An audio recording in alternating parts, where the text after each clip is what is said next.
Shalom bien-aimés, le texte de notre méditation de ce jour se trouve dans le livre des Actes des Apôtres, au chapitre 11, du verset 18 au verset 24.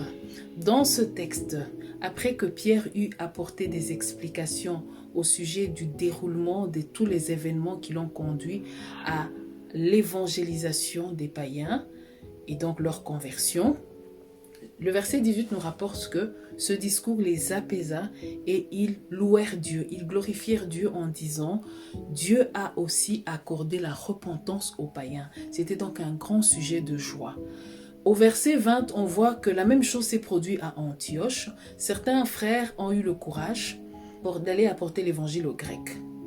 Et donc le bruit est remonté jusqu'à l'église de Jérusalem et ils ont envoyé Barnabas, un homme rempli de Saint-Esprit et de foi, pour aller constater lui-même. Et quand il est arrivé, il a constaté ce que la grâce de Dieu était en train d'accomplir au milieu des païens. Et il était dans la joie. C'était un sujet de joie et de louange à Dieu.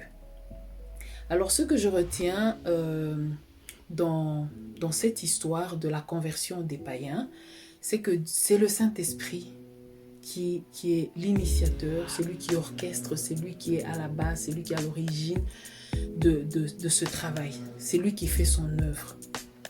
C'est lui qui a planifié et qui a tout organisé. Et donc, c'est lui le patron. C'est lui le patron de nos cœurs, de nos vies. C'est lui que nous devons mettre en avant pour l'évangélisation, laquelle Dieu nous appelle. Mais le Saint-Esprit utilise des hommes. Il passe par des canaux.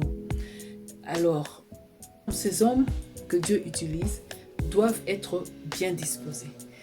Alors, dans cette histoire, au chapitre 10, Dieu a utilisé Corneille et a utilisé Pierre. Et tous les deux étaient bien disposés à être utilisés par Dieu pour l'évangélisation des païens, la conversion des païens. Et cette bonne disposition s'exprime par une soif continuelle de la présence de Dieu et aussi une disposition à obéir. Alors, c'est parce que c'est pendant la prière, c'est pendant leur moment de prière que Dieu les a visités et leur a donné des instructions. Donc, soyons des personnes assoiffées de la présence de Dieu, assoiffées de Dieu, assoiffées de plus, et Dieu peut nous utiliser aussi.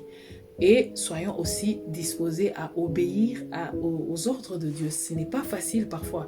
Il peut arriver que Dieu nous demande quelque chose d'un peu difficile, mais si nous sommes disposés à obéir parce que c'est lui le maître, Dieu peut faire de grandes choses avec nous. Alors, c'est ce que je voulais partager avec vous à propos de ce texte.